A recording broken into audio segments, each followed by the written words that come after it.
Well, thank you all for joining. Carrie, do you want to kick off? Sure. Thank you so much for spending time with us today while we talk about COVID testing for school and summer programs. My name is Carrie Allen, and I lead the growth team at CIC Health. And we're very excited to share some information with you today about our preferred method of testing in schools. Next slide, Tim. So this is our welcome slide, and we just want to really share a bit about our process, and we have some guest speakers with us today as well. So Tim, if you'll just go to the next slide. I want to say why. Why is it so important for us to be testing continually? While so many people have been vaccinated, our young people are the last. And what we're finding is that the parents are reticent to send their children back to school because they have not been vaccinated yet. And so testing really builds confidence. And so we have a proven methodology and experience that we want to share with you today. We have, next slide, Tim. Tim Rowe is the founder and CEO of CIC Health, and he'll be presenting, as well as two of our friends, Tracy Walker Griffith, who's the executive director and principal at the Elliott School in Boston, and Mike Rubino, who's the senior director of operations. And so with that, I'd like to hand it to Tim now to give a little bit of background information. Great. Thank you very much, Carrie. And once again, welcome to everyone. I'm going to share a little bit about who we are as a company, CIC Health, and then the solutions we're bringing to help safely open schools and provide more confidence for parents in sending their kids back. So CIC Health, we're a public benefit corporation co-founded by myself and Dr. Atul Gawande, the author and public health leader. Dr. Gawande served on President Biden's COVID advisory committee and has directed all of our activities and operations. He also takes no personal income whatsoever from his work with CIC Health. We have become the largest provider in the largest state schools testing program in the country, and that's the Massachusetts program. We also test in 20 other states and have built a network around the country of labs and related organizations that test about 2,200 schools across the country, almost all of them public schools. We were selected as a finalist by the Federal Health and Human Services Department to coordinate school testing nationwide in all 4 regions of the country. We understand that they will make an announcement in about 2 weeks about which firms are finally selected in that program, which is an additional program from the federal government to help advise and support schools in this area. We wanted to point out a few ways that we are different from some of the others that are offering these kinds of services. Thanks to our work in Massachusetts, we've had an opportunity to really refine the process and try a lot of different ways to do it. And we think we've found really the easiest way. It's just the simplest for schools.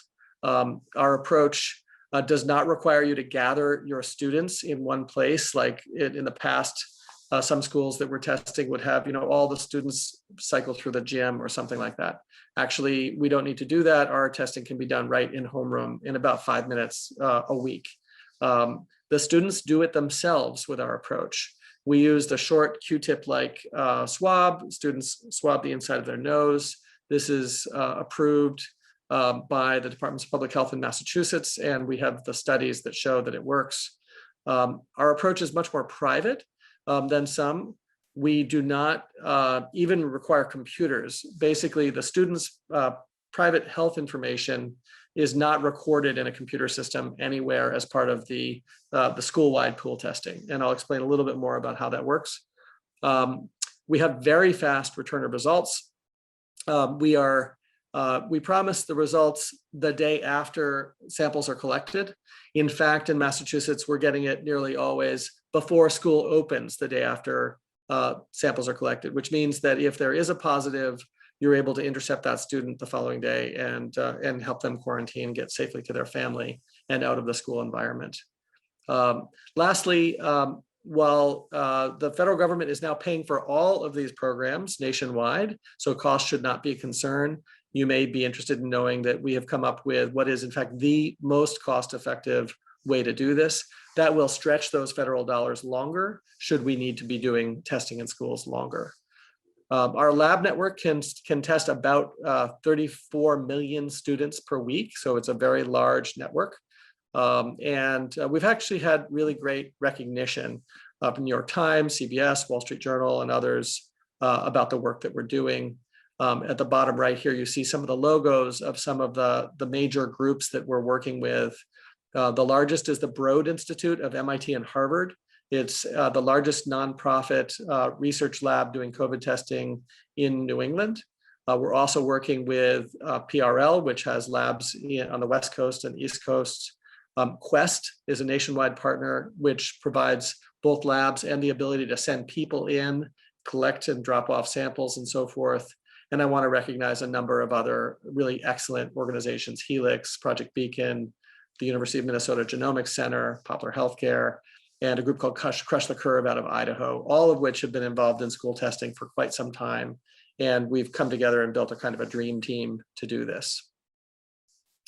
So we believe we really understand the needs of schools, having done this now for a long time and really hit all of the major challenges. We know that many schools are already overloaded with the challenges of COVID and remote learning. Testing in particular is just one more piece of work that you need to do. There's a concern that it could be a distraction for the students from their learning. We want to address that head on. We don't think that's the case. It's the contrary. Not everyone is on the same page. Some parents want this, some don't. Some administrators and teachers want it, some don't. And that provides a complex environment for you to work in. What we want to say is, look, what we've done has now been proven in thousands of schools. It really is easy. It comes with the help that you need to get it done. So if you need outside professionals to come in and literally be on your campus and manage this for you, that is possible. About half of our schools ask for that. And we have seen that this makes families feel better about having their kids back in school. In fact, there was a kind of a technical reason that in one school system in Massachusetts, they were going to skip a single week of testing. And I got a call from the chair of the school committee saying, hey, please, could you make sure that it doesn't stop? This is so important to us. So that's what tends to transpire. We have yet to see a school start testing and then decide it didn't want to. So how this works, and you're going to get into I'm going to get into more detail with you about the specifics of the testing model and so forth. But at a high level, you would reach out to us and say you'd like our help. We meet by Zoom and we take you through 3 areas of choices that you need to make. One is the level of school staff involvement, that's your staff you want to have, versus how many people, if at all, you would like to have from a third party, a service provider, to come to your campus and help run this program. That's one decision. We're going to ask you to think about technology choices. There are several different technologies for testing in schools. They do vary in terms of how easy they are to implement, how much time of yours they'll take, how quickly you get the results back, and what they cost. These days, cost is less of a concern, as I mentioned, because the federal government has allocated $10 billion for testing in schools. And there are a lot of dollars available to your school district, your state, should you wish to pursue this. And then finally, timing choices. Do you want to get a pilot going this spring? Do you have summer programs or summer camps that you want to serve this summer in your state? Or is this a September 1 or kind of a fall semester type of program?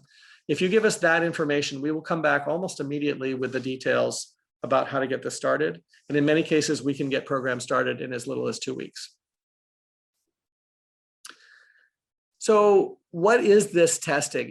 Is it hard? A lot of people just don't, they may have an image of a kind of a tent outside the school and people in moon suits and those long swabs that were kind of painful that went to the back of your brain almost. That's not what it is anymore. What we're looking at today is just, it looks very much like a Q-tip.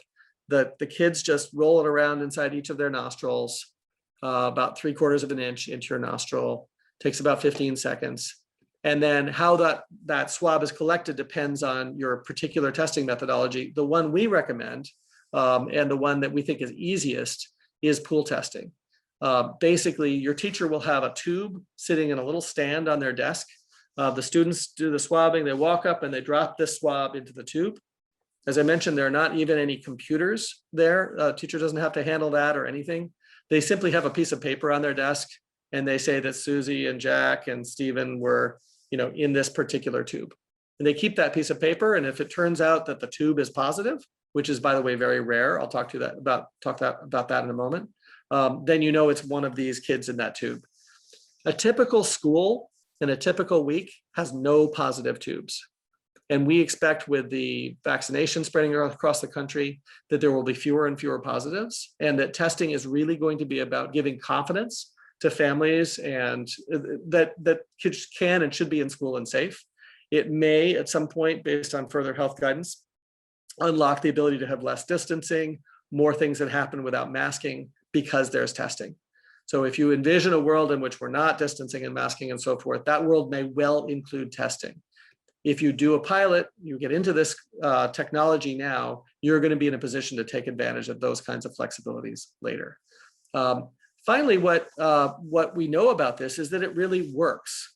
We've been testing since August. We've probably done over 1 million tests. At this point, we know of 2 situations in which there appears to have been transmission from one student to another. In both of them, we caught that there was only one other student involved, and we caught the situation once we became aware of it in the following week, and there was no further spread. So this approach really does prevent the nightmare situation that a whole bunch of kids in your school get COVID, based on our practical observations testing since August of last year.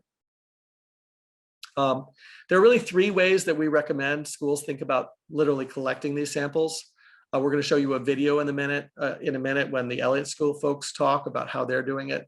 The 3 models really are doing it in homeroom, as I originally mentioned. It takes about 5 minutes. Teacher hands out the swabs. Some schools have preferred to use a mobile cart. So they have a cart, maybe a nurse or a third-party professional manages this. They roll from classroom to classroom and they do the same thing. And another popular approach is capturing these samples as students arrive at school. All 3 of these work well. You will have an opportunity to talk to education professionals who have used each of these methods and hear today from the Elliott School about their experience. They all provide an opportunity to get these samples earlier in the day so they can be shipped off to the lab, and so that you can know if your school is free of COVID the following day. So with that, I'm going to turn to our case study and our invited guests from the Elliott School. They're going to talk about why they are testing, how they implemented it, their mobile cart approach, what they see as the keys to getting your program open. And they've asked me to start by just playing a short video, which I will now, of showing their experience with it.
Okay, terrific.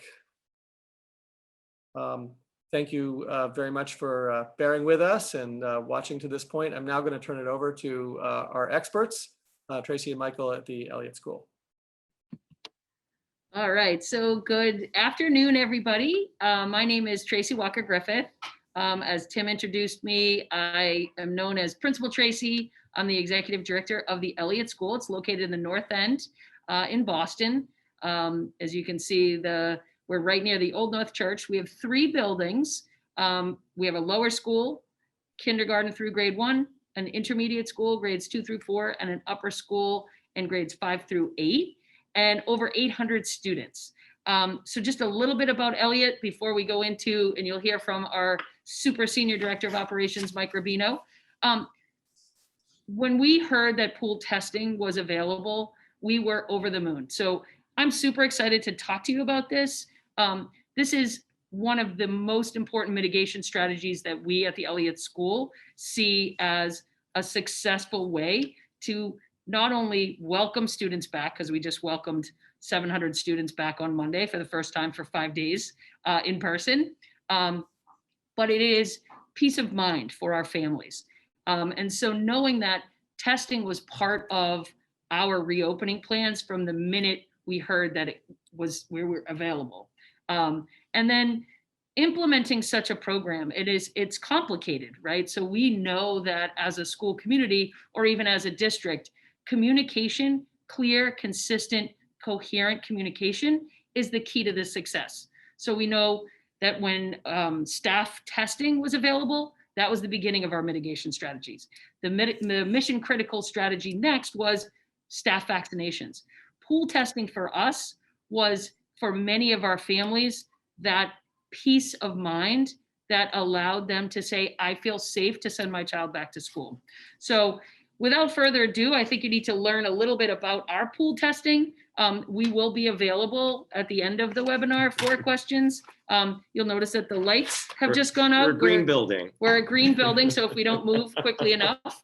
And we're also having some internet issues because on the 3rd, 4th day of school with 5 days in person, we don't really need the internet. So Zoom is over. So we're really excited to see you and talk to you about pool testing and why it's important, but more importantly, our experiences here at the Elliott School.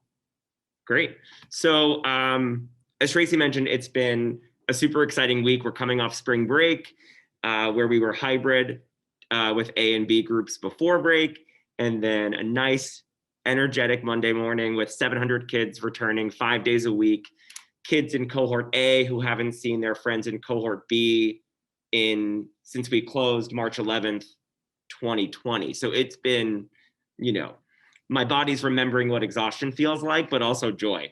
So kind of thinking about joy, it's weird to think about our experience of pool testing as joyful, but when we did this last time, it was a few weeks ago, we were only about 3 to 4 weeks in, and kids were excited. They thought they just couldn't wait to line up first to do it. This experience of essentially picking our nose together became one of just another of the Elliott joyful, bonding rituals, which, keeping our community safe. So I think what we realize and our kids have been able to internalize is that they are now key stakeholders in kind of the COVID safety work, where it's always been adults. Adults do this, adults take care of that. We listen to them. Our kids are literally front of the line helping us because there's way more of them than there are of us. So when we started March 1st with pool testing, we had 300 consent forms, and we are now up to 453 out of our 700 that have returned. Of course, some of those we're definitely aiming higher. A good chunk of our students in the last 3 to 4 months have had COVID. So that's something where they're not part of the pool because of the repeat positive testing. So otherwise we'd be at 100%. So we're going to think about ours in 3 phases. Phase 1 was the first week of, okay, we're COVID testers now. Don't mess it up. Don't lose a tube. We can do it. That's the only focus we had. And that's, pretty much the only goal. Phase 2, which we were in during our last webinar, we are now out of, where, was the kind of 4 weeks of, we're awesome, we've got this, it's sustainable, people know what's going on. we hinted at phase 3 before break, and now we are in week 1 of our phase 3, which is how do you pool test, over 450 kids when we're 5 days a week? And there's a lot more going on. So what we're going to do is I'll just tell you kind of a little bit about our phases and where we are. So kind of our phase 1 goal, like I said, was just to get it done, not lose anything. So when Tim mentioned the 3 different models, we opted for the centralized location in each of our 3 buildings, just knowing that if the tubes aren't moving, the papers aren't moving, they're not going to get lost. So it took more time with the transitions and kind of human movement, but for that first week, it made total sense to keep it centralized. Going into week 2, we love goals. We love competition, we love time. So we set just 2 very clear goals to drive the program. Cut the amount of instructional learning time that students are losing out of class in half, and then build a method that just uses less adults. We need our nurses and our admin team as available as humanly possible. So that's when we shifted to the mobile cart method, which you saw in the video. So we hit the goals pretty much immediately that second week. And we were able to do that across our intermediate and upper school, where students self-swab in grades 2 to 8. So the Thursday before break, we did about, I tested 65 students across 11 homerooms, and our upper school nurse did the same with 10 homerooms in just under 35 minutes. Now that's when we had, again, half the size because that was just the cohort B. Now, looking ahead to phase 3, which is when we are shifting to the homeroom, which we actually did 4 days ago. So we were thinking, with the mobile cart method, it's great, but most of our homerooms have over 75% of their kind of classes pool testing. So if I'm taking them all out into the hallway, that defeats the purpose of loss of instructional time. So what we've now done in grades 2 to 8 is we fully converted to homeroom testing. We prepared the bags, the registration forms, the tubes, everything for the teachers in advance on Friday. We leave it nicely on their desk. And our first day was Monday. Not a single teacher reached out for extra support. So we take that as a huge success because it literally, they control how much time they lose of class, when it happens, and it happened in under 5 minutes. That was, knock on wood, going to continue on Monday. And again, it just gets our teachers involved and it's fewer staff, and then we can serve as support. So we will continue with centralized location for our K1, K2, and first graders as they need assisted swabbing. So that is and that's a Boston Public Schools policy, so that could be different in other districts. We mentioned this last time, our first graders, our K2 students, are 100% ready and capable to self-swab. So once we get the okay to do that, I know some of them would love to, again, just taking that ownership. So we have exactly 7 weeks left of our pool testing. So 7 more at bats at this, which again, we're just incredibly fortunate, to Tracy's point, to have this, knowing this is most likely, almost definitely going into next school year. So this is not going to be new for us. And I think, thank you, Mike. I think the biggest, not even piece of advice, but information that should be shared with districts and personnel that are thinking about this, educating and communicating with families was really the first step in clearly articulating our strategy, right? So we want to mitigate COVID. We want to mitigate the spread. Mike talked about the kids feeling like change agents and being able to be, I'm part of this community, and I can do that by saying to my parents, I want to be pool tested. And so, right now we're at 60%, 65%. Our goal is to get to 100% of available students that can be tested, because we believe that it is so important. And making sure that, at the beginning, I have lots of ways that we communicate with our families. Like, people are saturated with social media and media in general. And so we were doing some videos. We were, sending letters home, making sure that families had access to the information through translation, using a portal that translated all of the information. These are strategies that continue to iterate and as a school community and a learning organization, we continue to lean in and think about how do we get better at this.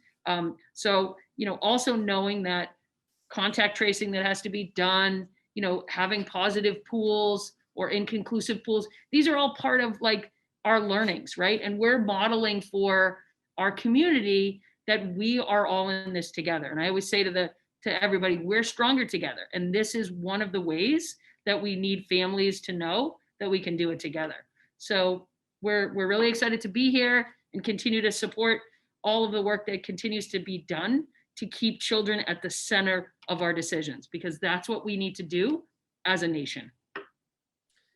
Thank you so much, guys. That was invaluable. The insights that you have actually running this in real time, I'm sure for any school or state which is considering this, is like gold. So thank you. I think we have just a couple of last slides here, and then we'll take questions from the group. So this was Tracy Walker Griffith and Mike Rubino, who you heard from. A little bit of a picture of what the rollout broadly in Massachusetts looked like. This is numbers of schools here on the left.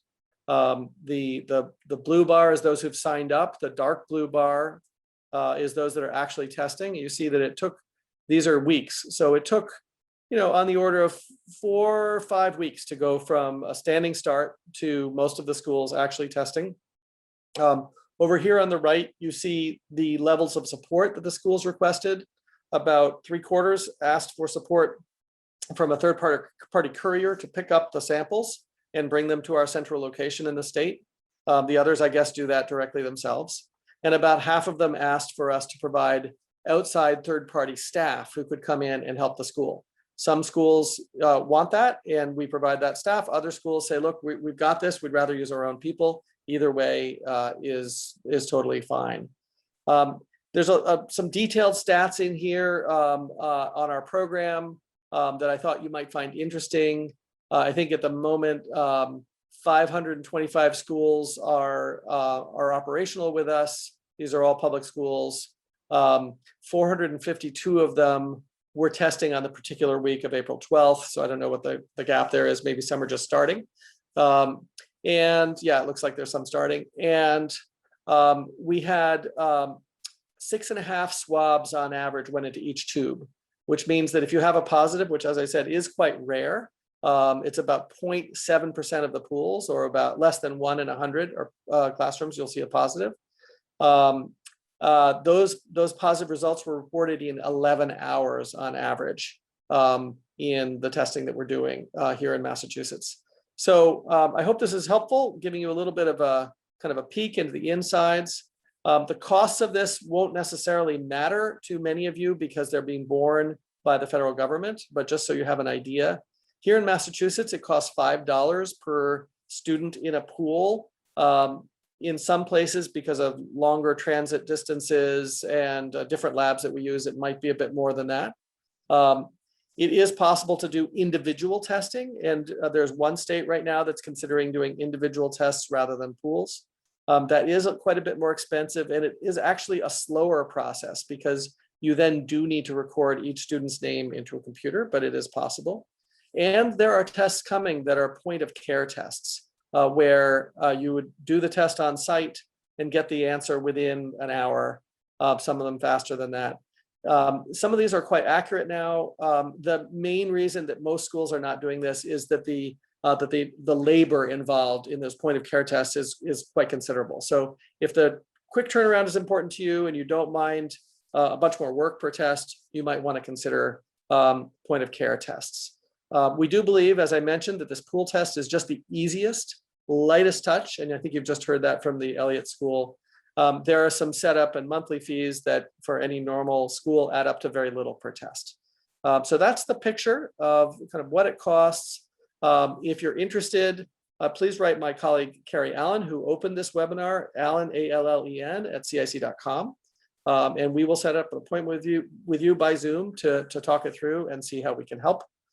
Thank you very much. And I will now turn it to Q&A. If folks have questions and they want to put them into the chat, please do. I already had one question come in from somebody who was interested in whether they could get a recording of this webinar. The answer is yes, we are recording it, and we will send that out. If you could simply private message us your email address, we'll make sure that you get that. While we're waiting for additional questions to come in, I am going to turn to my colleague, Bill Jacobson, who leads the school testing program. Bill, when you talk to schools, what are the most common questions that you get from schools who are considering joining the program? Schools are interested in knowing how quick can they get up and running, what should be expected in terms of level of effort coming from the district, and really how to organize the program. So those are the initial questions that we run through with the districts, and setting up who are the right people to be involved, what is a timeline that is going to work in terms of engaging with the community. Have they already done that to some degree? Where are they at with that process? And then getting down to the various support levels that will happen at the school. Is this something that CIC Health is going to provide for the schools, and then we'll engage and get those resources out to the schools? Or is this something that's going to happen from more of an internal team? So step one is really like putting the team and the timeline together, and then working with the person that is going to be the program coordinator. And that could be from the district, or it could be somebody from CIC Health, and to work through each individual school level. Thank you, Bill. Carrie, I'm going to turn to you. Bill is working directly with school districts. Carrie works principally with states. And I believe we have at least one representative of one U.S. state in this webinar today that's maybe considering a statewide involvement. Carrie, how are states getting involved with these programs? What's the role of the state versus the school district, and how does that work? Thanks, Tim. So the states are thinking about school districts and schools across the entire state, as well as other testing. So we have ongoing partnerships with, I'll say it's very public, the state of Connecticut and state of Vermont, where we do all types of testing, both open to public testing, there's state employee testing, National Guard testing, but also in-school testing, for instance, with the state of Massachusetts as well. And so we work through a communications strategy with them to think about, it's really important, as our friends at the Elliott School mentioned, that you communicate the need and the purpose of ongoing testing, that it is a safety issue. It's helping us bring life back to normalcy. And so states are thinking of all of the different stakeholders that they need to communicate with. Those are the districts, the school districts. They are the schools themselves. They're the parents and the children. And so we work through the communication plan as well as a pilot. It's important to start with a pilot. We're talking to a lot of different states right now about spring pilots. I think it's important to get started with schools now and summer programs and camps, so that as you're really hitting stride in the fall, you already know the system that you're working with. So thank you, Carrie. One of the questions that I get quite a bit is, given that more and more people are getting vaccinated, given that even 12-year-olds plus look likely to be able to get the vaccine pretty soon, given all the other things that everyone is challenged with in this difficult time in the pandemic, is this one more thing that will make a difference? And where really does it fit into a school district or a state's planning? This will be your decision, by the way. Most states leave this decision up to the school districts, even if the state implements and creates a program and a structure to allow states to access this kind of testing. I think the first thing to look to is really the percentage of the parents who are sending kids in now to your schools. That varies in different places in the country, but anecdotally, we're hearing that even in Massachusetts, where rates are, prevalence is now relatively under control. My daughter, who is a sophomore in high school at our local public school, reports that very few of the other kids are actually going in, even though they've been asked to come in. by the school. And there are increasingly mandates to come in. Usually there's an exception if the parents don't want to send them in. Our view is that schools are going to want to, they're going to be somewhat flexible in the spring, I think. Many of you are. Come fall, I think governors and schools are really going to want to have the kids back in school. There's going to be the question of whether they want to continue Zoom education and having these classrooms be as hybrid as they are. Many of you are experiencing your teachers, particularly in the older grades, who are almost really teaching on Zoom with some kids physically in the class, as opposed to being able to fully engage with the kids in the class. And I think there's going to be an impatience to get back to a more traditional fully in-person experience. When that occurs, the kinds of things that a school district and a state may be called upon to say to families who are reluctant to re-engage with that experience is, hey, we have a comprehensive plan here. You know, it is safe. Actually, the only way you can prove to the families that it's safe is by testing, to show either that there really isn't COVID in the schools, or you show, as is the case right now in Massachusetts, in most schools, there's very little, and then once in a while you have a positive. I'm actually going to turn to the Elliott School folks. What has your experience been talking with parents about the testing program and the numbers of positives you've gotten, and how has that kind of impacted the dialogue with parents? So this is actually a really great question. As we said, we just launched back 5 days in person, and it's following spring break with travel guidance a little bit different than after February break, and having a positive pool. And part of the communication strategy has always been very clear that this is a transparent process. In order for us to continue to be stronger together, me as the school leader needs to send communication, whether a student or a staff member has COVID and was in the building. So I think for us, the lift has been, making sure that we are contacting. So we have a couple layers, right? The health services and then contact tracing, but having conversations with families. Now, families love the idea of pooled testing, but then it's harder and more challenging when your student is in the positive pool, right? So part of that is this leaning in and learning together that, communication has been really important. Mike and I spent quite a few hours over the last couple of days having individualized conversations with families. And Mike had kind of, when he said we were exhausted, part of that is learning and finding more efficient ways to think about communication. I think the big piece there is, we laughed because, we tested 450 kids on Monday, no problem. And then, just the actual processes afterwards when, we had one come back positive, one come back inconclusive. And then, for example, we had a second positive case unrelated to the pool testing. So because you're working with your district, and I'm sure there's districts and states on here, so there are certain pieces out of our control. So to Tracy's point, what we can control is the relationship we've built with families, and understanding what we can and cannot share, especially the fact that we have multiple pools per classroom.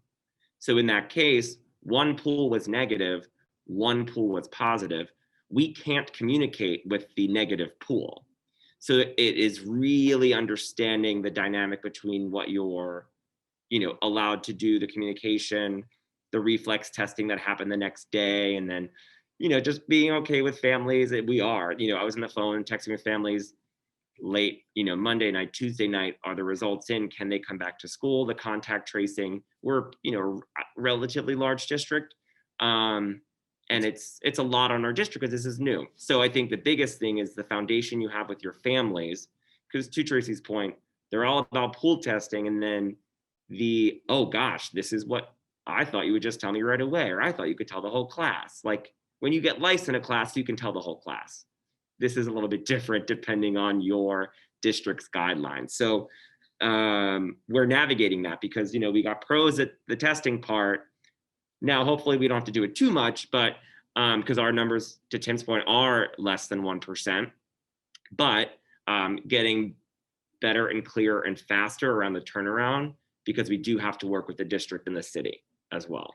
And I think to Mike's point, right, the week after vacation, we anticipated at least one positive pool. I mean, and I think our families did as well.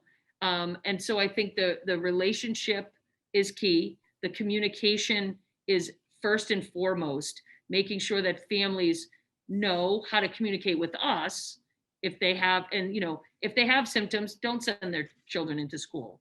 Even if it is a pool testing day, you know what? If they're symptomatic, please keep them home. And then if they continue to be symptomatic, test outside of school. And these are things that as a country, this is what we're dealing with. And it's about kind of socializing these ideas that this is the way, right? And so when we say this is the Elliott way, this is part of the Elliott way.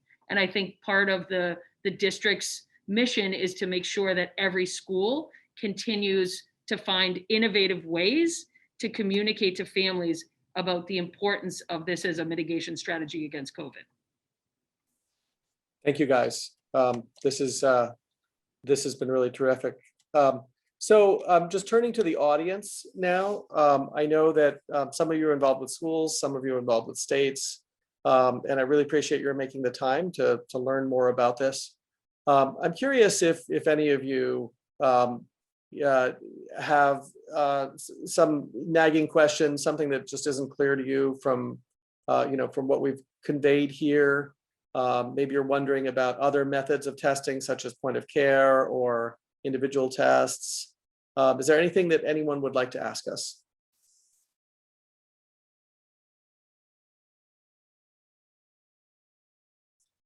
All right. Well, with that, I would like to thank everyone for joining. We were thrilled to have the opportunity to share with you what we're doing.